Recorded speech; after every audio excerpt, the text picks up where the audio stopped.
Good morning and welcome to Friday Live here on Nebraska Public Media. We're broadcasting this week from our studios in Lincoln. Portions of today's show are pre-recorded. I'm Genevieve Randall. We have an array of guests today. Musicians and music lovers alike can learn about a space dedicated to practicing, recording, and performing music. Photographer Mike Forsberg is in town to talk about his current show about whooping cranes. And music is happening around the state, ranging from jazz to choral to classic rock hits from the Doobie Brothers. We like to put a nice show. We've been, after the amount of time we've done this, it's finally come together where we really feel like we have the perfect set that has the energy and the hits, and that's really what it comes down to.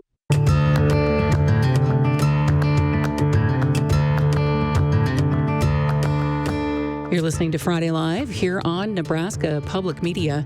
Support for programming comes from The Ross. Opening tonight is The Choral, starring Ralph Fiennes.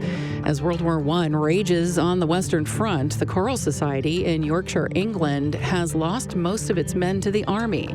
To press on, they recruit local teens and engage in an uncompromising new chorus master who has recently returned from Germany.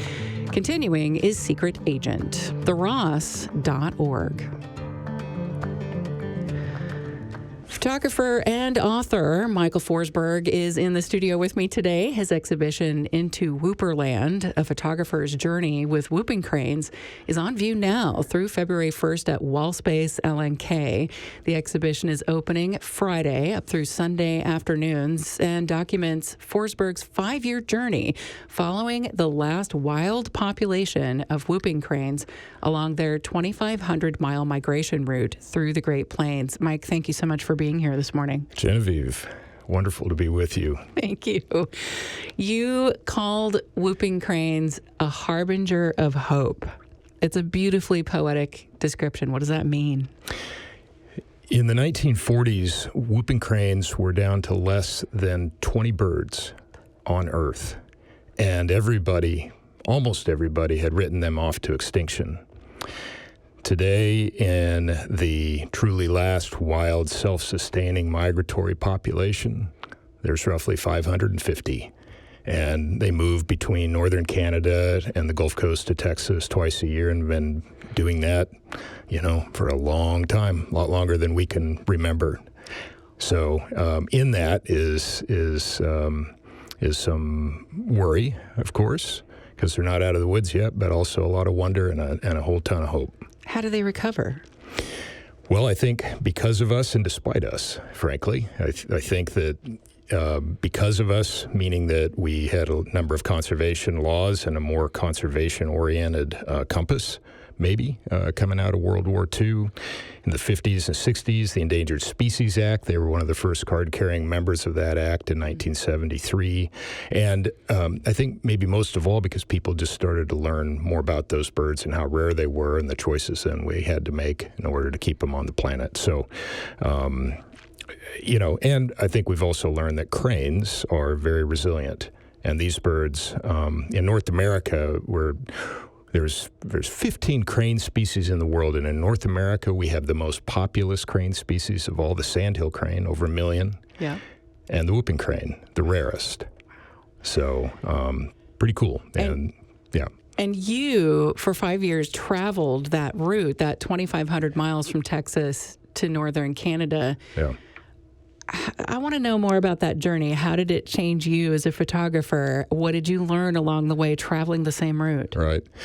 Well, I call that route the Whooper Highway. And it actually follows the interstate system quite a bit north to south through our country and up into Canada.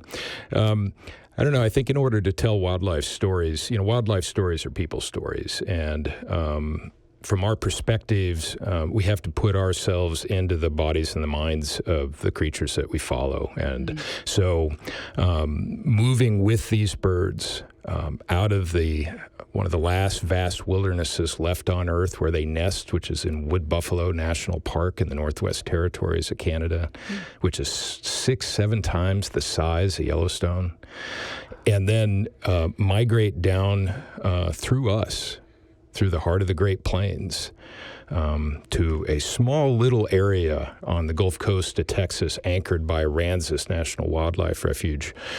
Being able to travel that by vehicle and then by plane, you really get to see the land the way that these birds see it. And I think that's really important. You know, we tend to look at wildlife in a box. You know, we look at them out our backyard window or through a blind when cranes are on the Platte, but we don't think a lot about where they come from and where they go to and what it's like to be in their shoes or in their proverbial feathers traveling this journey. Day in the life of a crane. Yeah. I mean, that leads me to ask you if there are cranes that you got to know. Are there personalities? Do you recognize specific? Yeah, I can actually say yes. And so the reason I can is because back, about 15 years ago, Canadian and U.S. scientists got together and formed what they call the Whooping Crane Tracking Partnership, where they captured a number of these birds and put transmitters on their legs and then unique colored bands. And so those unique colors of these 5-foot-tall white birds that look like lighthouses, standing on a shoreline somewhere, are recognizable if you see those same 3 colors. There's birds that I've given names like Brutus, the Church Family, and even Husker Red, which is maybe the most endearing of all to me. It's a bird that has white, red, white bands on its legs, and I have photographed that bird on her wintering grounds. I've photographed her on her nesting grounds and on migration, along with several others. As you gendered this last one, do cranes look different? Some birds, the females look different from the males, but some others don't. Yeah. Well, whooping cranes and most crane species in the world, male and females look very similar. Males are usually a little bit bigger, but as appearances go, they look pretty much the same, but you can tell differences in behavior and when they give this very beautiful resonant unison call where they stand side by side and have this alternating trumpet-like duet. The male points his bill straight up, and the female's is at about a 45-degree angle. So that's one of those times that you can definitively tell the difference. Yeah. And then, of course, at the nest. Did you call one the Church Family? Yes. Yeah. Why? Because the first time that I found the Church Family, I was in a blind in the Saskatchewan Prairie, in the northern part of the northern Great Plains in the fall. And these birds were on migration coming out of Wood Buffalo National Park. And in the fall, they're with their chicks. And I had a family, 2 adults, one with bands, and then their chick, that at the point was about 4 months old and the color of cinnamon, that every night would land right in front of my blind. It must have been their territory on migration in this particular wetland. And in the background was a tiny little town called Marcelin. Population 100, and a 100-year-old Catholic church that year was reflected in the wetland, and they would walk through that reflection every day. So they became known as the Church Family, and ended up intercepting them a couple times on migration south that winter. That winter, the chick actually got captured and banded. So for the first time, they had two birds out of the same family in different generations with telemetry. So the scientists could actually study and see how these birds move together as a family, which is one of the mysteries yet left in the crane world, was how do these birds live their first year of their life? Because with cranes, the chicks learn everything from mom and dad. Yeah. And they're with them, 24 hours a day, 7 days a week, all the way until almost the very end of their first year when they separate. And then those chicks become teenagers, and they find other teenagers, and they hang around in teenage gangs for 3 or 4 years, which is where they usually find their mates until they reach adulthood. So the church family story continues to be told. There's 3 generations out there now that have telemetry. And it was less than a year ago, we teamed up with the Cornell Lab of Ornithology to create an animation based on this telemetry data to tell the story of the church family moving up the continent, and it's absolutely stunning. What is the book you brought with you here into the studio? Well, interesting you should ask. The book is called Into Whooperland, A Photographer's Journey with Whooping Cranes, and that's the springboard for the exhibition that we're going to have at Wallspace L&K this month. And this is a book that I wanted to do before I couldn't carry a camera around anymore or see straight and whatnot. The very first book that I did was published in 2004. I self-published it, called On Ancient Wings, The Sandhill Cranes of North America. So I figured before I got too old and gray that I better do the whooping crane book too. Before I let you go here, you've said that you see whooping cranes as a symbol of America. Can you elaborate on that? Well, I think it gets back to that idea of hope and resilience, commitment, all of these things that we talk about today when we talk about conservation. And, conservation is not a nice idea when it's convenient. It needs to be something that is integrated into our cultures of today and whatever we want to become moving forward. We have choices to make with who we spend time with on this planet. And I would argue that if you spend any time with these birds or any wildlife that you see outside your window, outside your door, you spend enough time, you'll see how remarkable they really are, and you'll see how intimately intertwined we are with all of their lives. So, and I think that is a very American idea, if we want to call it anything. And it's a very old idea that goes way back before we called ourselves nations, right? Into Whooperland, A Photographer's Journey with Whooping Cranes. That's on view now through February 1st at Wallspace L&K in Lincoln. Open Friday through Sunday afternoons. My guest here has been photographer Michael Forsberg. Thank you so much for joining me here this morning. It's been a great pleasure. More information, as always, is available on the Friday Live page. That's at nebraskapublicmedia.org.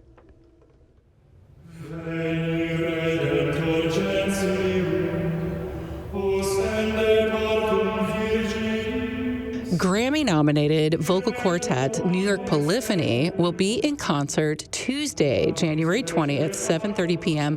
at the Johnny Carson Theater. Their latest album, Sky of My Heart, spans music from the Renaissance until now. Joining me is Jeffrey Williams. He is countertenor and a founding member of New York Polyphony.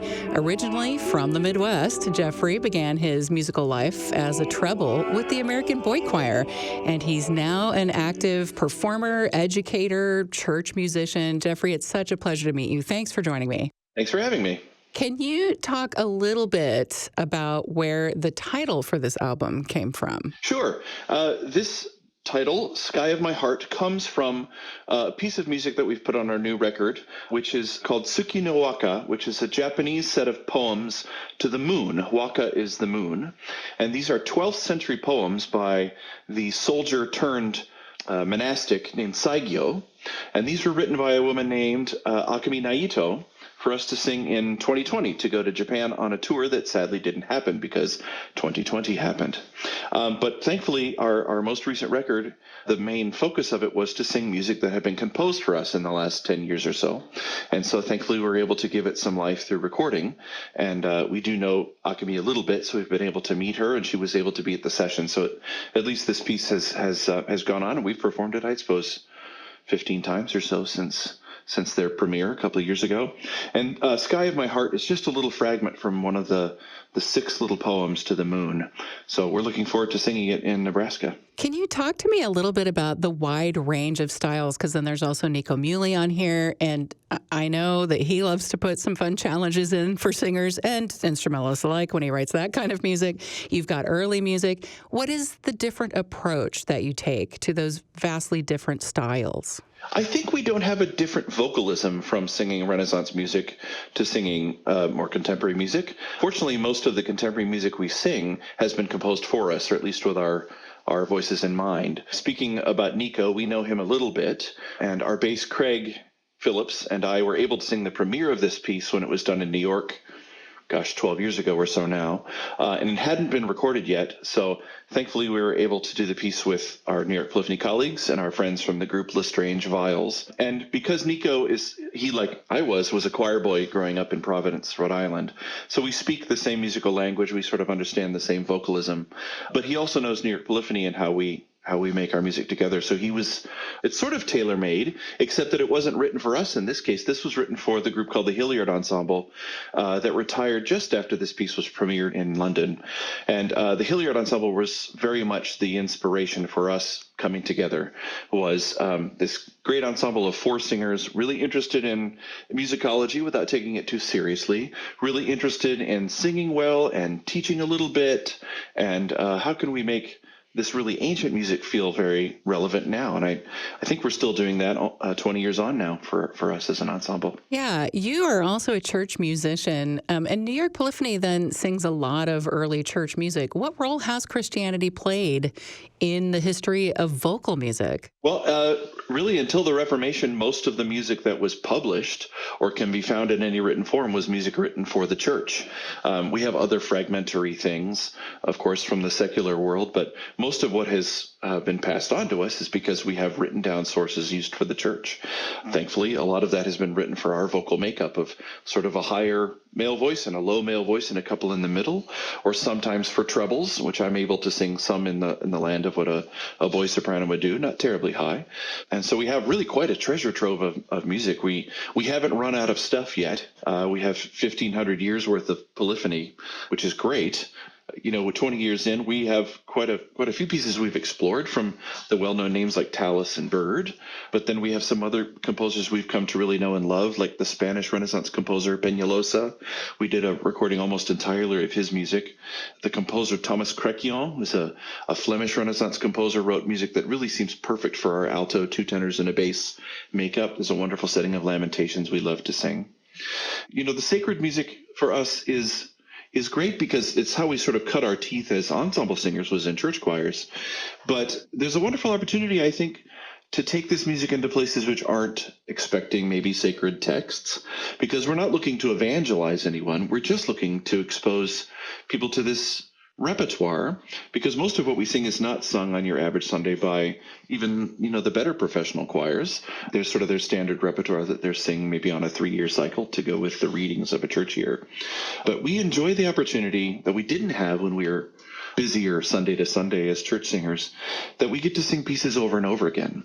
So if there's a setting of the Mass by Thomas Tallis, say, the opportunity to perform it 30 different times or 40 different times in a different venue means that that's not just the same piece 40 times, it's kind of 40 different pieces, because the room speaks differently, the audience sort of adds a different energy to it, and so that's really a wonderful thing. I just saw there was a great interview with Yo-Yo Ma and Stephen Colbert just recently.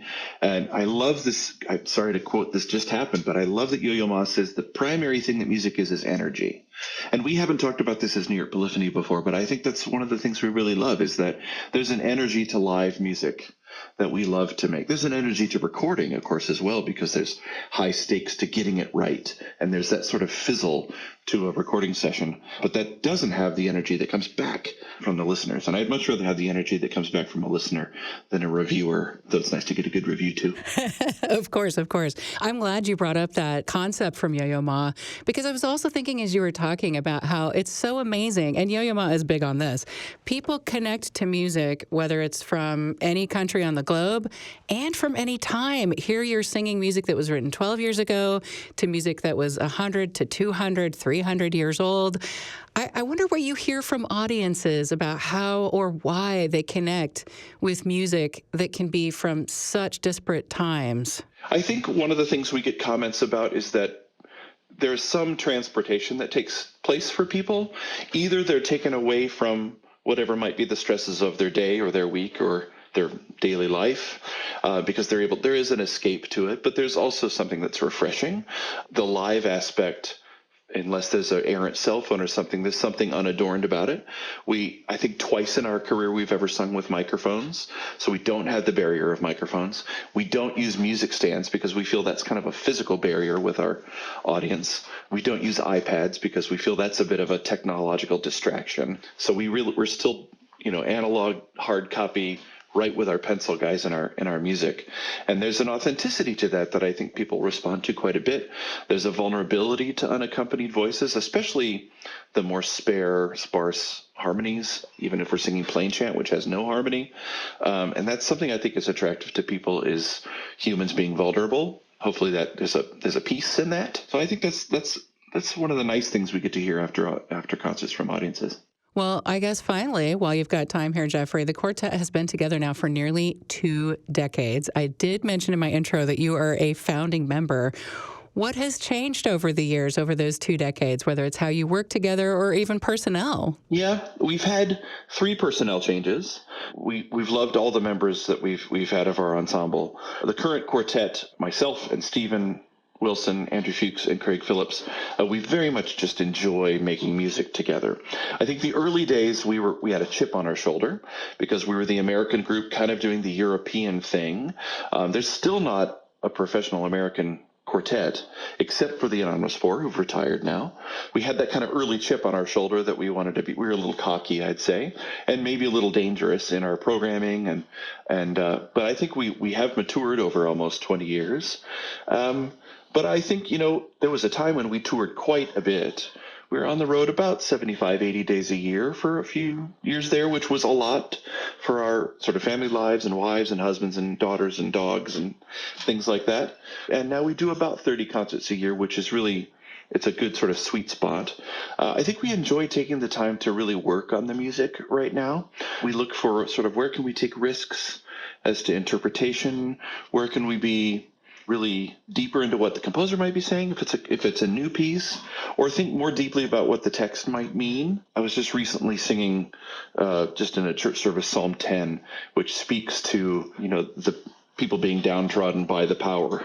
That was just plain song, and thinking just about how important it is for people to have their own relationship with the words that are being sung, either at them or that they are singing.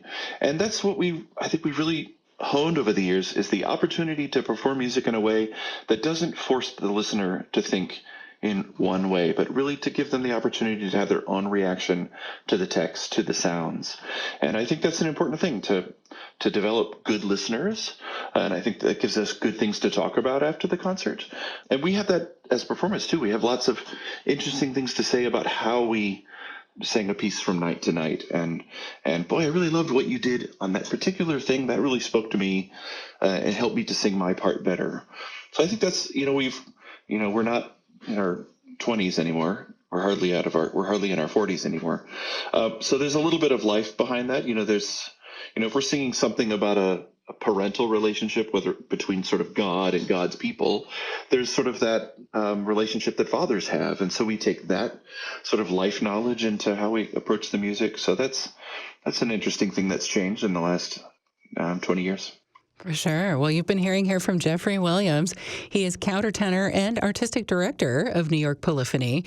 They've got a performance coming up on the Lincoln Friends of Chamber Music series. That concert is Tuesday, January 20th, 7:30 p.m., and that's in the Johnny Carson Theater, which is part of the Lead Center for Performing Arts. And of course, as always, there's more information about the concert available on the Friday Live page, which you will find at nebraskapublicmedia.org. Jeffrey, thank you so much again for joining me. What a pleasure. Our pleasure to talk to you. Thank you. You're listening to Friday Live.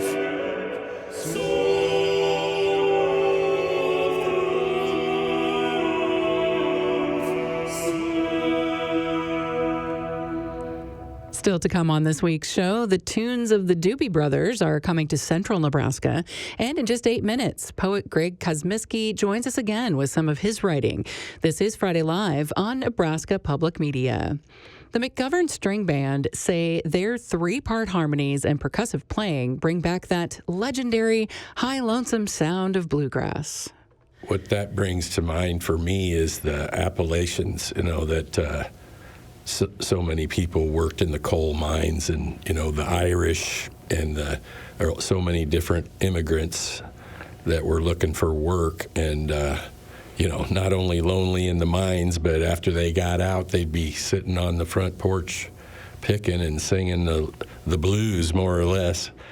Learn more about the band's influences, why being a banjo player is a lonely gig, and how to find the beauty in bluegrass. You can hear about it in this week's Friday Live Extra. Go to the Friday Live page on our website, nebraskapublicmedia.org. Support for programming on Nebraska Public Media comes from the Glenn Korff School of Music at the University of Nebraska-Lincoln, nurturing the creativity, artistry, and scholarship of Nebraska students in music and dance. Information about upcoming performances and applications to become a student at the Glenn Korff School of Music at music.unl.edu.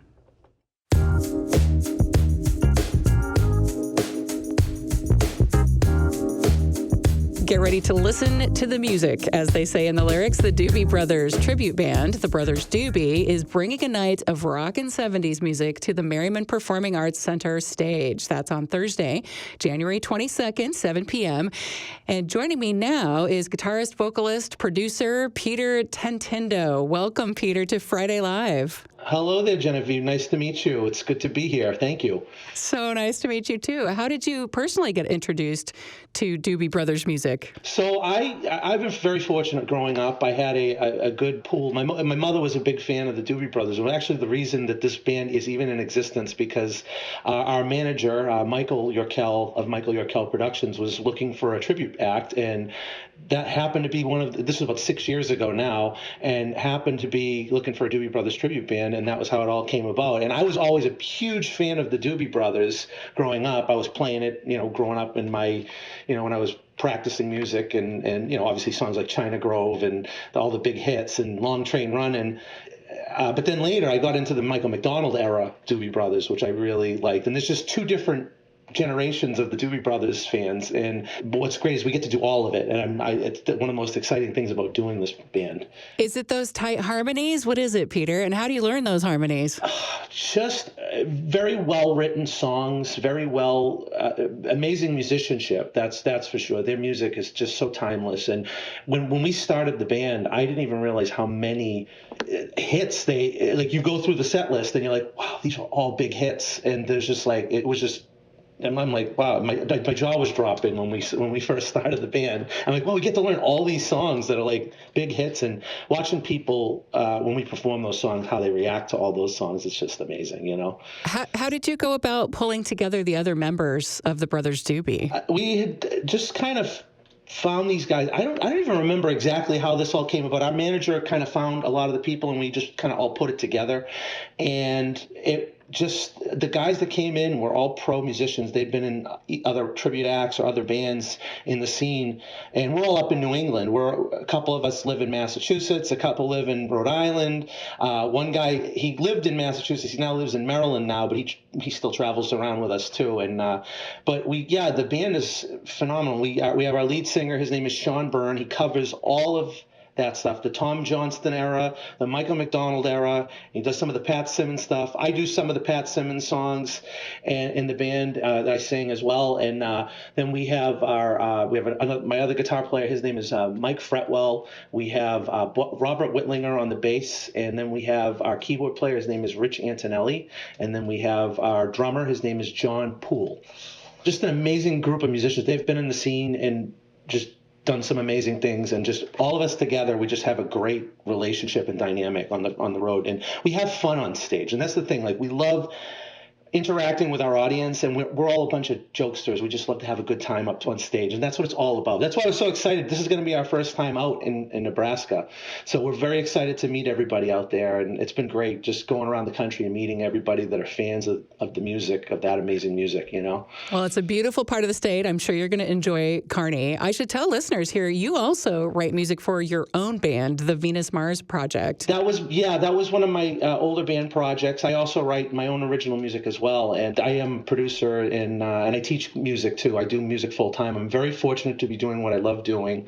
I teach guitar, piano, bass, and even ukulele, even a little ukulele. I'll teach that, and I have fun doing it. And then I produce and I do session work for other artists, session singing and also and just playing session guitar playing as well. And it's an amazing road. You get to meet so many people, and that's what I love about this business. I get to meet people from all different walks of life and enjoy music. I mean, we have a connection, a communal. My singer says this all the time. We have a communal connection through music, and it's how we all, it just makes us one and whole, and it's always celebrated.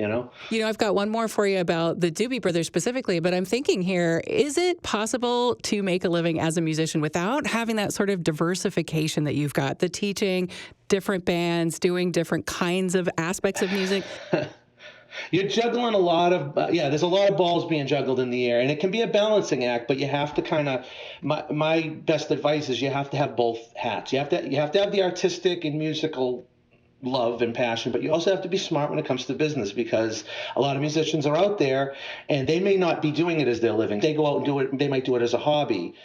I do this as my living, so it's juggling against that. You're constantly in that world, but this is the best thing about it is like with this group, which is we get to go all over the country, and I get to make my living doing what I love doing, and I'm able to pay my bills too and feed myself, which is nice.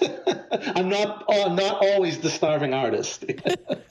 There you go. That's an important aspect here. Yeah. Well, as listeners are perhaps thinking of coming to the concert in Kearney, we have statewide listeners, so across all 493 miles of Nebraska here. But as those folks are thinking about coming to see you at the Merriman, the Doobie Brothers have, as you mentioned, several different phases and eras, 16 studio albums. I mean, how do you decide what is going to be on the set list? Well, initially we were looking at the favorite songs on Spotify, because you have to, you have to hit those songs. If you don't hit those songs, they're like, well, you didn't play this, you didn't play that, and we were able over time and practice just from playing and performing in front of audiences, we've been able to just finally get the set list that it's able to showcase the amazing hits that they have. Like we start things off with the Tom Johnston era, just to kind of get that first early era going, and then we bring in the Michael McDonald stuff, and then we just start mixing it, and we just came up with a set list that worked. We even hit some Michael McDonald solo material, and we have some different featured spots which are nice. My other guitar player Mike and I, we do a little featured spot before one of the songs, the acoustic guitars. It's actually a Doobie Brothers piece, very, very difficult guitar piece, and it's called Slat. It's got a funny name. It's called Slat Key SoCal Rag, and it's a fun one. We always have fun performing it in front of audiences, and then we go right into another song from that. We put on a nice. We like to put a nice show. After the amount of time we've done this, it's finally come together where we really feel like we have the perfect set that has the energy and the hits, and that's really what it comes down to. We're really looking forward to seeing the audience out there, and we hope they love it. We want, there's just so many great songs to hear, Great songs to hear from my guest here, Peter Tentindo, who is part of the Brothers Doobie. That show, again, takes place on Thursday, January 22nd at 7 p.m. That's in Kearney at the Merriman Performing Arts Center. And as always, more information is available on the Friday Live page. That's at nebraskapublicmedia.org. Peter, thank you again for being here. Such a pleasure. Oh, thank you for having me. I'm really looking forward to seeing everybody out in Nebraska. We'll see you guys soon. This is Nebraska Public Media. This is Friday Live. Hi, this is Greg Kosmiski. I'm reading a poem from my first full-length collection of poems, Nobody Lives Here Who Saw This Sky, and this poem is entitled The Hanging Man. A man gets married. Then he goes outside and climbs up on his roof. A minor bank officer comes by and nails him to the roof. His wife comes out 3 times a day and feeds and waters him. At night, sometimes, she comes out and they copulate. They have children. The children come out and play in the yard. The man can watch them. He hangs by nails driven through his hands and feet. At first, he doesn't like this. Then he realizes he couldn't live any other way. He begins to like hanging there. At least he has a job. It could be worse. People come by to look at him. They pay his wife a quarter, 50 cents at night when she's up there. He becomes known as the Hanging Man. He develops a reputation in his community, then statewide. Eventually, a TV crew comes out and he gets an article about himself and people. He can't understand what all the fuss is about. He's just an ordinary guy. All I do is hang around the house, he jokes to Time. One day, a man from the bank came by and removed the nails from the man's hands and feet. But he's been hanging there so long, he can no longer stand. He drags himself into his living room and sees his children are gone. He searches through the rest of the house and sees his wife is gone. He wants to go back up on the roof, but the bank says, no, you don't have to. You've paid for this house. He becomes despondent and kills himself accidentally while trying to climb back up to his nails. Since he had signed no will, a new young man from the bank comes by the next day and nails another young man on the roof. This poem is from a collection from Sandhills Press called For My Son in a Motel Room, and I will read The 3-Minute Egg. This is for Mark. Your mom and I left the house as soon as the water broke. The little flood announcing your arrival to the bedroom floorboards that needed a good scrubbing anyway. Debbie'd had a hard day at work teaching. I had been at school with my head in the usual cloud. We came home and had a roast cooking in some of that awful rusty water we had out on the farm with a bunch of spuds and carrots. We were going to do exercises when you decided to do some of your own a month early and join us where we stood in our farmhouse bedroom at the end of a day, at the beginning of our life with you.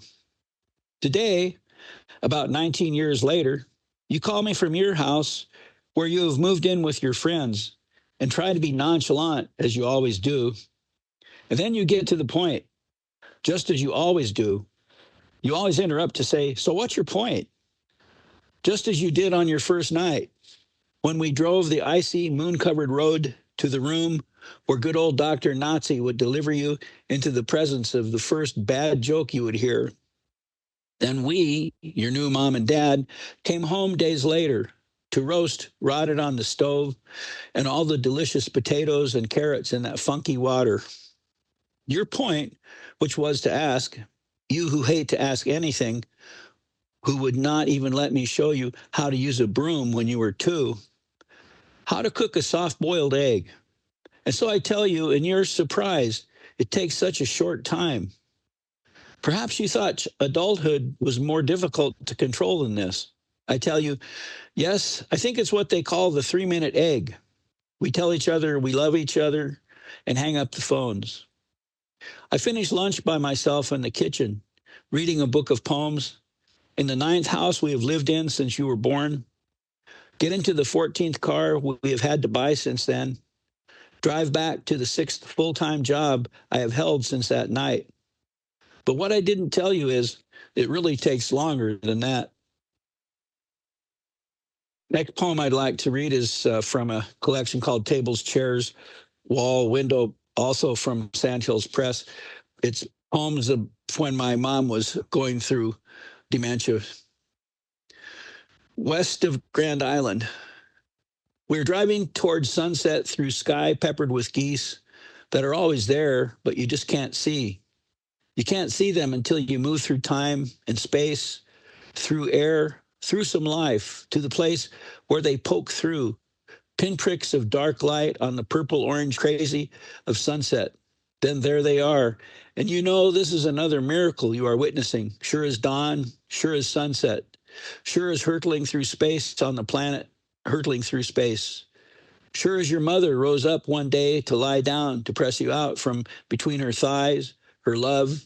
Sure as where you see them then spread obscenely before you hours later, where she lies in the hospital recovering poorly from surgery, unaware she is there, unaware you are there because she is ill in her mind, unaware these geese have landed in this small puddle outside Grand Island, that you and your wife and her granddaughters had seen them as they drove through time disguised as air, seen them as if on a signal rise, 10,000 wings, raising dark bodies out of black water into the waning light.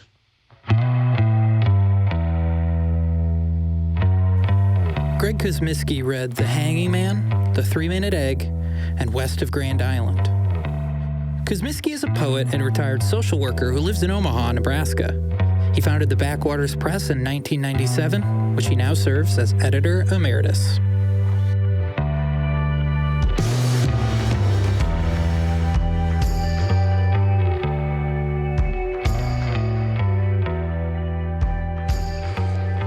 Glad you're with us here on Friday Live. I'm Genevieve Randall.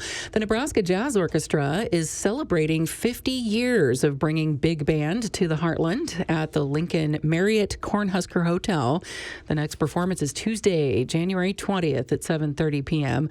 The concert features music from a decade of the orchestra's history. The third decade. The third decade specifically, as they've been celebrating, with returning alumni musicians and classic big band works alongside some newer compositions as well.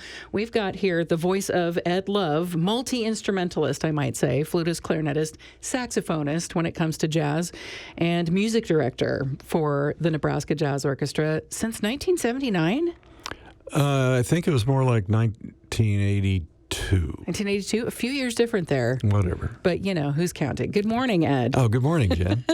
Great to have you here. So, yes, each concert from this season has featured music performed during a particular decade. More or less. When did this start, and how have you guys organized this, just to lay out the structure and center this concert in the whole season?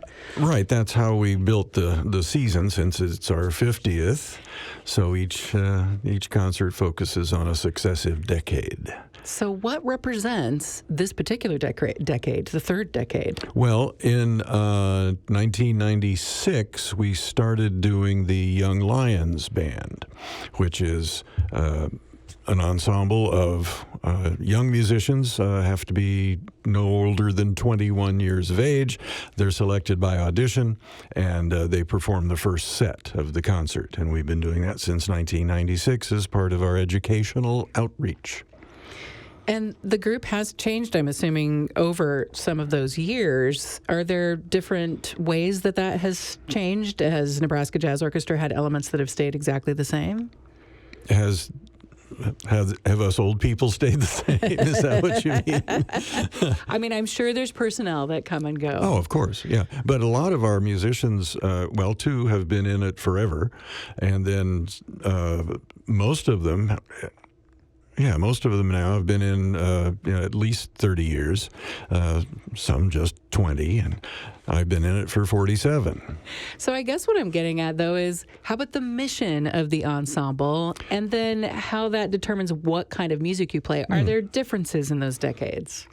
We have a mission statement that says we're all about performing and perpetuating the art of big band jazz. So that's why the educational component started becoming more important in the third decade. We eventually started a summer jazz camp at Nebraska Wesleyan University. I can't remember when that started. It's in our booklet that we published. I haven't memorized everything, but so anyway, the concert starts with 3 tunes by this year's Young Lions Band, and then the second set is us older folks with some alumni. Those alumni, what's it like to reconnect with some of those musicians? Well, coincidentally, the alumni that are playing on this concert live in the area, 2 from Lincoln and 1 in Omaha. So I run into them occasionally. So that's been nice. Matt Wallace is a saxophonist who played with us back in the 80s and 90s, and then he went on to bigger things. He got picked up by Maynard Ferguson and toured the world with Maynard Ferguson's band for several years. And then we have Stan Raitz, who is a local former music educator, and he plays with Emily Bass in the Near Miracle. He's a saxophonist and flutist, and then Seth Burke is a younger fellow that's only played with us a couple of times, but he sort of qualifies as an alum because he hasn't played with us recently, and he's one of the band directors at Southeast High School now. It occurs to me that Stan has a cool collection of shirts, and so do you. Does this come with being a saxophone player? Yes. Perfect. Of course. Of course. It's required, I guess. So NJO plays this kind of mix of big band classics, people like Ellington, Basie, also some new stuff. How do you get introduced to new big band music? How do you decide if you want NJO to perform new stuff? Listen to recordings, and some of the guest artists, many of the guest artists we've brought in to play with us have brought their own arrangements and frequently forget to take them back. And so we've expanded our library quite a bit. And then some of our members have written a lot of music for us. Back in the 70s and 80s, Randy Snyder wrote a lot of music for us, and he's still doing that. We're playing one of his arrangements on this concert of Van Morrison's Moon Dance. Yeah, Nice. and that came out on a recording in 1996, I think, one of our several recordings. Amazing. Well, I think before I let you go, as you reflect on NJO's 50 years, what's happening in the future? What do you have planned as time marches on for another 50? We have worked on doing fundraising to increase our endowment so that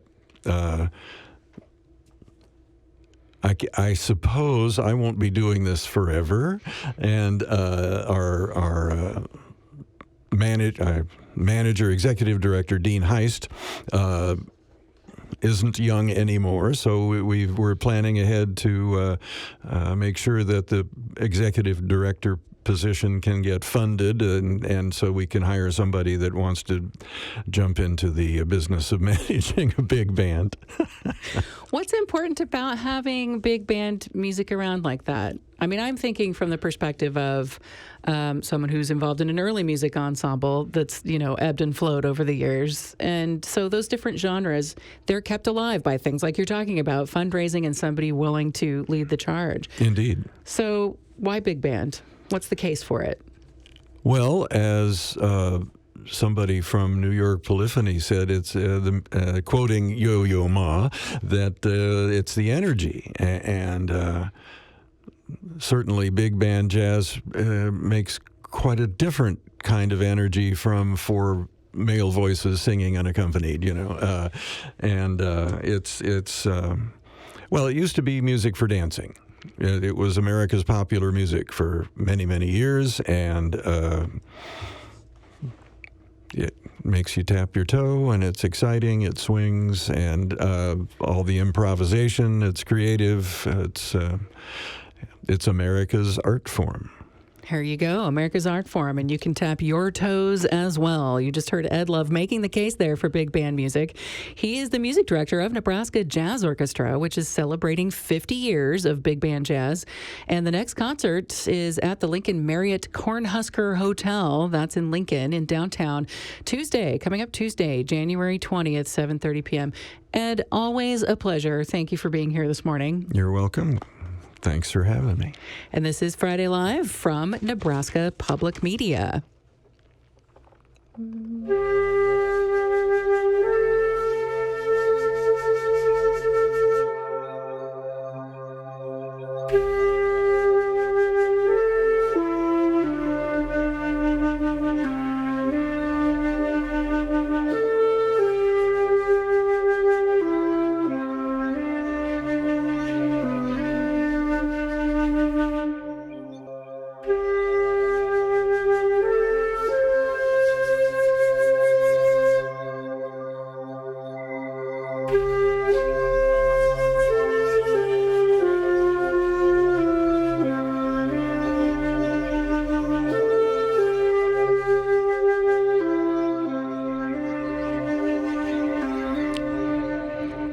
Wars wound more than just the people who fight in them. In Leo Vardiashvili's novel Hard by a Great Forest, a family who fled the former Soviet Republic of Georgia is haunted by the people and places they left behind.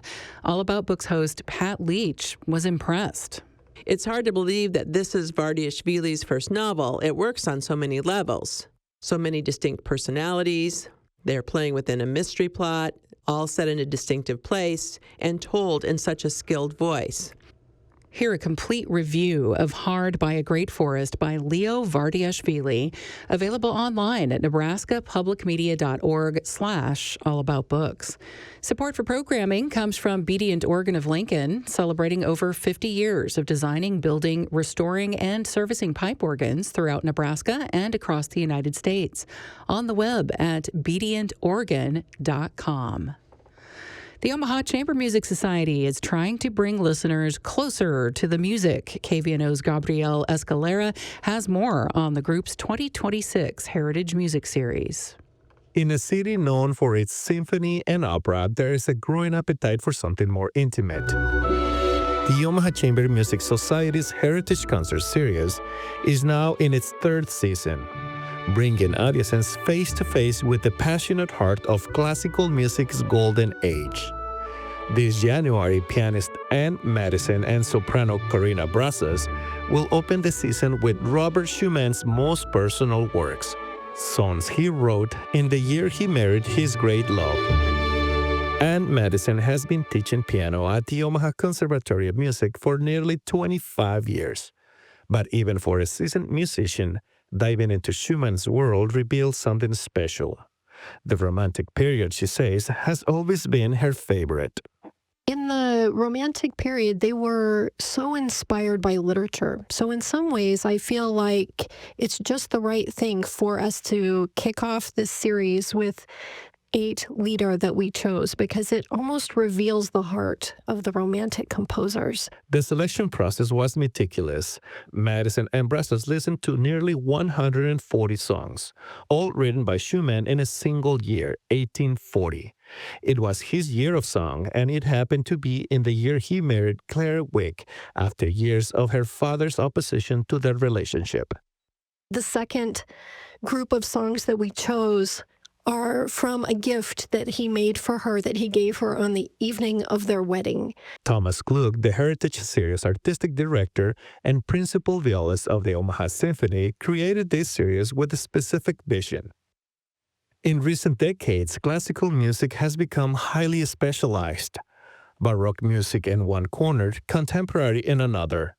But the core repertoire from roughly 1750 to 1900, what Klug calls the meat and potatoes of classical music, was being overlooked.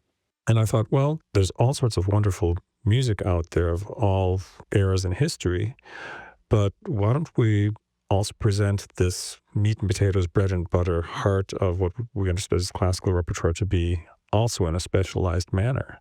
So I thought I'd focus on music written approximately between 1750 to 1900. The season connects 3 giants of the Romantic era, Mendelssohn, Schumann, and Brahms, each mentoring the next, each influencing the other's work. Madison emphasizes what makes chamber music special is conveying these intimate artistic relationships. There's the connection of performer to performer in a special way. I really look forward to those times when we're working on the music and thinking of ideas together. Having lived in Vienna, that is a place where they still have house concerts, which were so prevalent in the Romantic period. So a lot of this music was actually written to be played in those very small, intimate settings. The Heritage Series performs at the Omaha Conservatory of Music, where Madison says every seat offers an intimate view of the stage.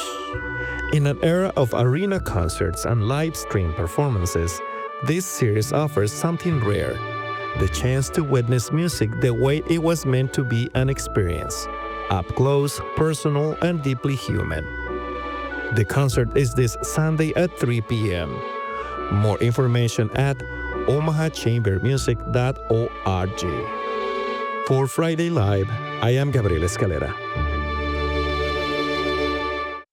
Thanks for listening to Friday Live on Nebraska Public Media. I'm Genevieve Randall. As we have a little bit of time left in the show here, let's listen to some music by a Nebraska artist. This is one of our many, what we call in radio, music beds. It's called It's Perfect by singer and songwriter, guitarist Daniel Christian.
That's a track called It's Perfect, an instrumental there from Nebraska musician Daniel Christian. Glad you're with Friday Live here this morning. We've got more coming up on Nebraska Public Media. Stay with us for music from Nebraska's stages on Nebraska Concerts, hosted by Laura Black. And this afternoon, Penelope Morrow will celebrate the weekend with you and then bring you classics by request. Be sure to visit the Nebraska Public Media website for podcasts of our show. That's at nebraskapublicmedia.org. Portions of Friday Live are pre-recorded. Friday Live is not possible without collaboration. I'm talking Brendan Rook, Phoenix Carroll, student workers KJ Tedder and Cole McEwen, KVNO's Gabrielle Escalera, and associate producer Arthur Jones. I'm Genevieve Randall.